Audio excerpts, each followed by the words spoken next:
आदरणीय परिवारजन नमस्कार। आज मैं ज़िंदगी की बात में ज़िंदगी कैसे बिताएं इस बारे में शेयर करूंगा। पूरी दुनिया में वर्ल्ड बैंक के मुताबिक धरती पर मानव की संख्या 7.8 अरब है। साथ ही साथ मनुष्य के जन्म और मृत्यु का सिलसिला भी चलता रहता है। लेकिन इस पृथ्वी पर हमारी ज़िंदगी के चलने के माने अनेक हैं। एक प्रॉवर्ब है, कहते हैं life is line, full stop is death. ज्ञानियों का कहना है कि चलना ही जिंदगी है। इसी जीवन की धारा में बहुत जद्दोजहद होती है। विख्यात फिल्म निर्माता, महान एक्टर, मशहूर सुपरस्टार राजेश खन्ना की एक फिल्म है। इसमें जिंदगी के चलने पर एक गीत है, नदिया चले चले रे धारा, चंदा चले चले रे तारा, तुझको चलना होगा, तुझको चलना होगा। जीवन कहीं भी ठहरता नहीं है, आंधी से तूफान से डरता नहीं है। तू ना चलेगा तो चल देंगी राहें। इसी जिंदगी बिताने की कसमकस में तनाव और गुस्सा पैदा होता है। लेकिन हम लोगों को ध्यान देना होगा कि तनाव और गुस्सा करने वाली बहसों से दूर रहना चाहिए, क्योंकि आजकल भक्त अंधभक्त, विभिन्न मतावलंबी, विभिन्न पार्टी, विभिन्न विचारधारा के लोग बात बात में नफरती, बेतुकी, कुतर्क की बहस करते हैं। उस बहस के दौरान आप ऐसे लोगों से सदैव दूर रहिए जो आपको नीचा दिखाने को बहुत उत्सुक रहते हैं, बार बार आपके स्वाभिमान को ठेस पहुंचाते हैं। ऐसे ख्यालात से परे चले जाएं जो आपका सुकून छीनते हैं। अपनी गलतियों और अज्ञात भय के जाल में फंसे रहने की बजाय आपको इन जंजालों से दूर जाने में ही भलाई है, क्योंकि यही आपका सही भविष्य आंकने के लिए काफ़ी है।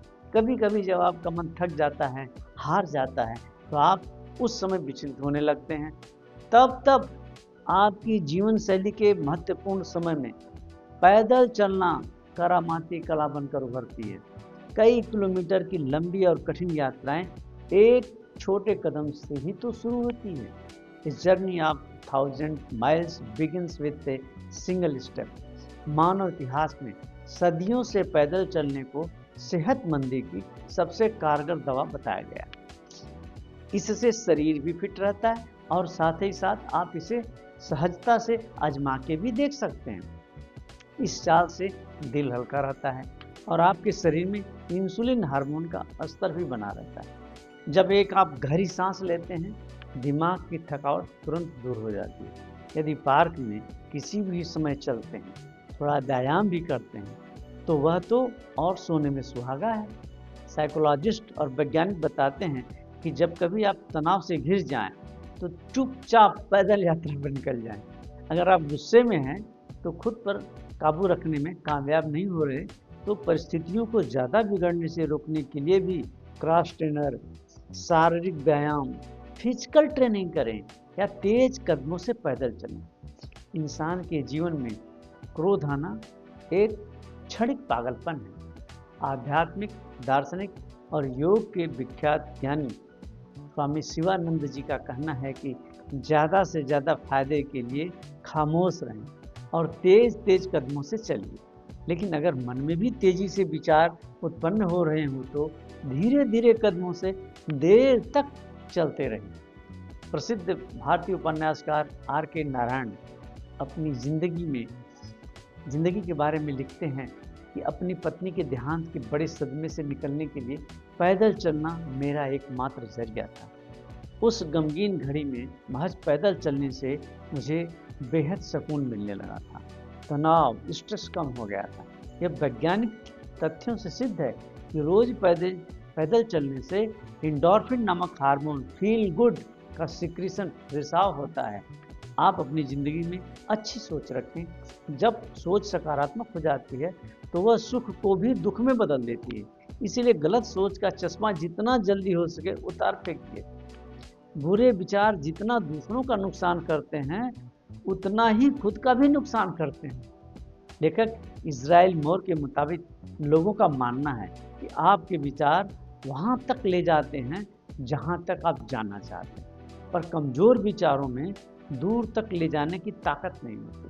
प्रायः अनैतिक कार्यों में लिप्त कुछ लोगों को धनवान और प्रतिष्ठित होते हुए देख कुछ आदमी में नकारात्मक भाव जाग उठता है।